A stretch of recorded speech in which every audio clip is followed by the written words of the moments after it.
Hello, hello. Welcome, you guys, women, men, everyone.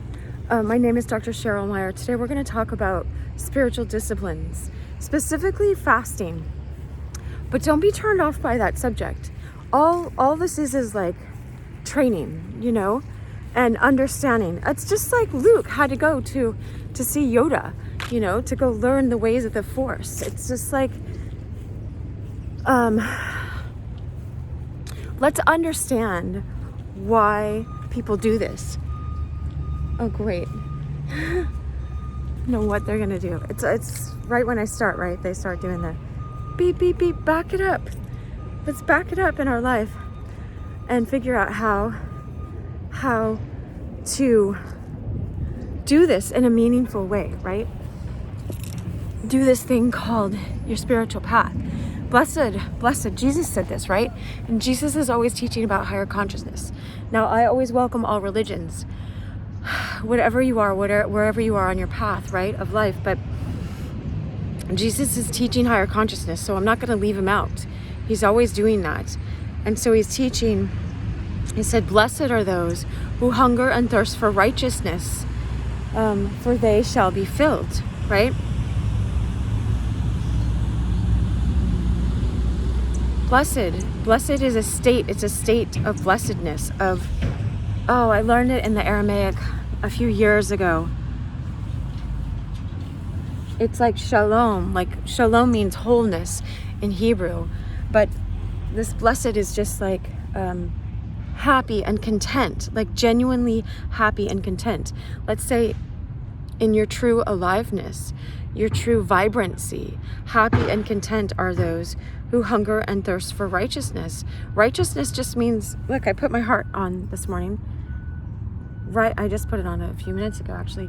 Right wayness, right? It just means the closest proximity to perfect love. That's all righteousness is you're seeking. Our souls long for that anyway. It's just like, when you first fall in love with someone, and hopefully thereafter, forever, it's like you just want to love them with all your heart. You want them to be just covered in love and know forgiveness and know every good thing, right? You hunger and thirst to be loving to that person, right? And so you, of course, do unto others as you would wish them to do unto you. It's like you want people to love you with that kind of devotion and kindness and protection and all of that stuff, right? I'm just wondering why I'm so happy today. Like, I had a good cry yesterday, a really good cry, like a good honest cry, when I was doing my my meditation, just time being present with God, with divine love. God is divine love. All we're doing is aligning with love and learning what love is. And like I said, it's like we came out of God. We came out of the spark of God, and we return to it, and just like J.R.R. Tolkien writes, he wanted the name of the Hobbit to be there and back again, but now it's just a subtitle. It's like we go there out in life and then we go back again. We return back to the oneness, right? I use this often, to the oneness. I have a Celtic cross that for a group that I'm in, that they give me this, but so there we return to the oneness, right? We always are connected to the divine and connected. Ground yourself, be grounded, and die to your egotism every day, because it's not the boss. It's not meant to be the boss of you, and live horizontally with other people. And so here's the very center of that. You live in the center of the center, in deep presence and unity. But let's go into fasting, right? Because I wrote something out the other day. I got it when I was meditating, and so I wrote it down for us. We have a visual today. Usually anyway, here, look. Oh, I think I made it, I made it plural, fasts, okay? It's fortifying, attuning, and strengthening the soul, all right? So it's not meant to be some ego high, go like, I'm fasting. You're not meant to tell other people when you're fasting. And, oh, look at what I put on the bottom, right? Put down your phone. It builds up your muscle so that you don't let the entitled child run your life, but your soul. That's what I was just getting to. That's so funny because I forgot that I had written that. But that's what I was just getting to, is like our soul longs to, just like our body wants to be fed, you know, we can just feed our, you know how they say when elderly people do like puzzles and stuff like that, they can, it keeps them from getting Alzheimer's. It keeps their brain active and vibrant and stuff. And so one of my friends that had gone away from his faith, I was just talking to him the other day, and it reminded me of how I asked him, you know, and I talked about this in one of my videos briefly. I just said, like, how is it you came back? Because, you know, I'd been praying for him, but how is it? And he said, well, I noticed that, you know, my body wanted food and my mind wanted to be, you know, exercise, you know, using the intellect, like reading books and stuff and learning.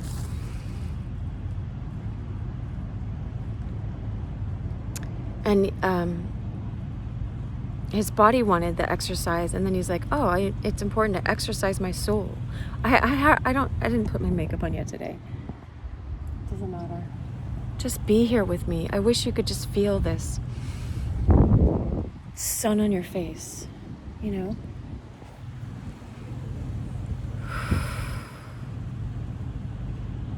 Just be present with your deeper essence.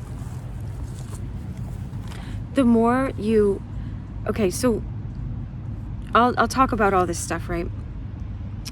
So, you know, an athlete does all these exercises so that when they get out on the field, they can perform, you know? I just started taking singing lessons, so she's teaching me all these drills. Ha, ha, ha, ha, ha, ha, ha, ha. And I never did any of this before, like, ooh, ah, and because all the sound comes from within your mouth, just like the whole of the guitar. I didn't know that. You just do it intuitively until you actually learn. And so the more I do the drills, she said, the more it becomes a habit, the more when I'm just singing a song that I want to sing for therapy, because I do it for therapy now, for therapy purposes, whatever, the more all of those, all of the instrument will be well tuned. It will be tuned to be able to do that. Now, I found this thing yesterday again, and I want to reiterate this so you know this. Like, I'm equipping you so that you can be equipped the rest of your life. The rest of your life can be changed from this video. And I'm not kidding, because I know how much my life has been changed through the habit of fasting. And it's definitely not something I would have been like, yeah, let's do that. You know what I mean? But C.S. Lewis talks a lot about it. He says it's not the people who are going around, you know, engaging in, you know, I'll just say it, hooking up with people. I'll say it like that in case there's kids and stuff.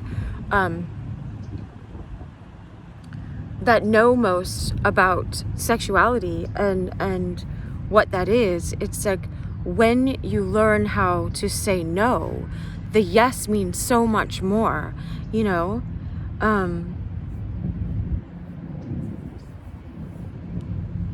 You know so much more about your body and how to do things in the best context. Like, you're protecting the other person and you're not in a place of using the other person. Here, I'm like, I don't want to go too deep into that road, you know, because some people,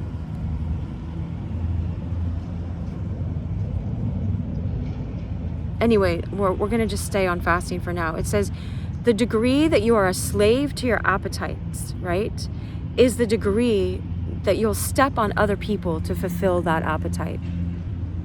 So what it is fasting helps us detach from being a slave to certain appetites. If every time I wanted gummy bears at home, like I used to love these German gummy bears, you know, I always would say, oh, well, I have a German heritage, you know, so I'm allowed. You always can make any excuses for whatever your vices are, right? They always seem like the right thing to do.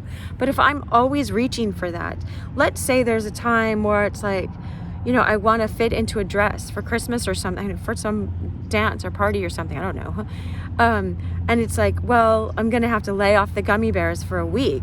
And I try, but it's like, I'm so used to just acting on that impulse that I don't have this discipline built within me where I can say no to something that now I want to say no to that thing. And so fasting, you're practicing saying no to something that you don't have to say no to. Now, we ought to say no to the things that are not good for us anyway. But fasting is like you're practicing, like let's say you give up social media for 30 days or something like that, right? Then once you go back, you see what a hold that thing had on you, how much influence it was coming into your life, right?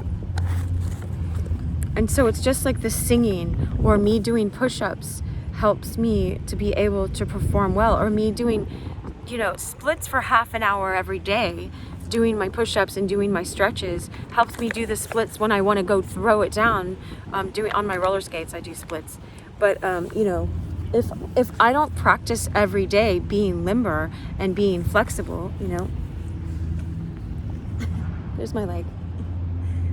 If I don't do that, then I can't just expect myself to be all limber when I go and do roller skating. That's just an example, okay? But in our spiritual life, it's not about getting in your egotism and going, look at how I can stretch my leg. It's not like that. I'm just showing you like, hey, that took many years of doing the splits. I was a gymnast for a long, long time, right? Now, you can have natural abilities as well, but you're cultivating your natural abilities. The divine love, God gives each of us gifts. We all have gifts, and they're in sort of like a raw state. And the more you develop them and direct them towards God, towards divine love, towards serving other people, and not towards self-service, the more, the better. It's like the more I've made over almost 600 videos, I think, if that, I know over 550. And so I get better and better at just articulating these things confidently. And I wasn't at first. Like I had a passion at first. Whoops. I had a passion at first, of course.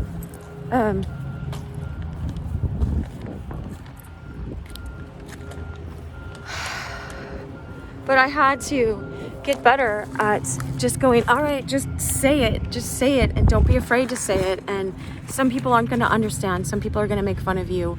Some people are going to be edified and really grow from this. Okay, so let's go back to, because I trust what came to me that day, right? Fortifying is building up, like you fortify a foundation, you fortify a castle so that you're protected against the enemies, Now God is the one, divine love is the one that will give you graces. It's kind of like if you take one step towards God, he'll take 100 steps towards you, Divine love always wants to help you in these efforts. And again, it's not to build up your ego and go, look, I'm really spiritual. See how spiritual I am. No, it's to build up these muscles so that, when this person that you fell in love with, that you love so dearly and so much, right? When they trigger you and, bring up this entitled child. See, we have childhood wounds, right? We can have traumas from childhood. And I've drawn this a lot. It's kind of like a pie. And so it's like one person does this tiny thing that is like one tiny sliver of a pie, but it taps into the whole rest of this pie. That's all of our baggage, whatever we haven't dealt with. And so that we don't go Hulk on them, the Incredible Hulk, and throw all of our stuff, because it feels like in the moment that they're responsible for all of our pain, because it's just like if you had a wound, on your leg and someone brushed up against it, you're like, it feels like they're the cause of all of it. They're not. It's because you didn't cause this in the first place, let's say, but it's important now that you do the inner work to to learn how to be detached, not detached, closed off, and a hardened heart. You know, some people mistake that for this high spirituality. No. And I'm not saying I have this perfect. Like, I know I can be really emotional and like so sensitive, you know, and but you want to have a heart, you know, that's vibrant and full and can feel things, and you don't have to numb yourself, but you're not so attached that that this entitled inner child that's like, I didn't get this in childhood, so you have to read my mind and you have to do all of this stuff for me.